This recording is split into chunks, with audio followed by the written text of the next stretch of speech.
Hey, Justin Popovich back with another PLR Q&A session where I'm answering questions about PLR, how to use it, how to find it, and so on, or just online business in general. And today I've got a new question, and I'm going to read it to you. So it says, I work with authors, experts, coaches, and service providers, helping them to write books to use as lead generation. However, I'm branching out into the IM world as I love creating and selling products that complement the businesses of those mentioned. My question is, can I have this new branch as an extension of my business, or do I need to start another business relative to info products? You have to stop. This was like totally for show. It's not even flipping slides. I just thought it looked authoritative. It serves no purpose here. So my question is, can I have this new line of business as an extension of my business, or do I need to start another business relative to info products? I can't tell you how to do it. I mean, from a corporate structure perspective, having one company and running multiple lines of business in that company is perfectly acceptable. People do that all the time. I don't know what country you're from. All those things you need to kind of look into the administrative side of that. But I assume you mean just from a branding or marketing positioning perspective. What I'm going to tell you from my perspective and from my experience now over the last 5 years is that as time goes on, we always look at our business and we're constantly asking the question, how do we reduce complexity?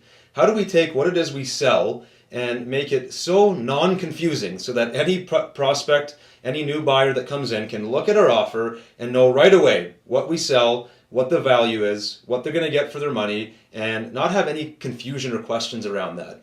And this is a constant battle for us. It's a bit of a struggle from time to time because of the way we've built specifically our PLR business.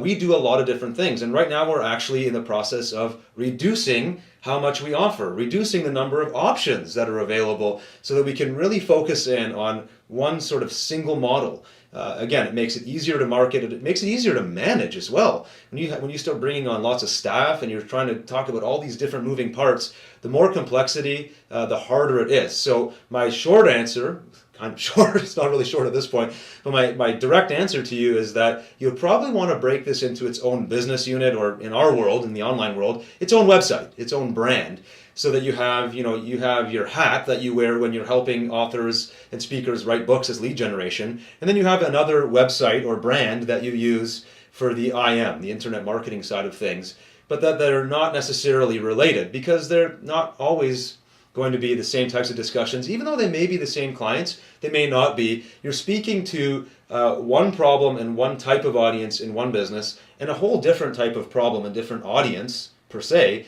in the other business or the other brand.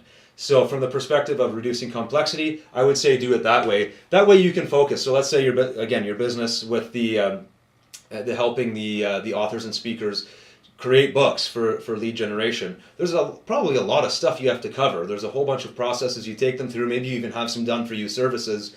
To get to the end of that life cycle in itself is going to be complex. However, when they get to the end of that, there's nothing wrong with them cross-promoting this other brand that you have that might help them take it a step further. I'm going to guess that a lot of your clients probably are not just solo one-man, one woman, one man type of shots, but they're businesses. Maybe they have assistants, they have people that work for them, they have technical people, maybe they have editors. There could be a whole team of people there.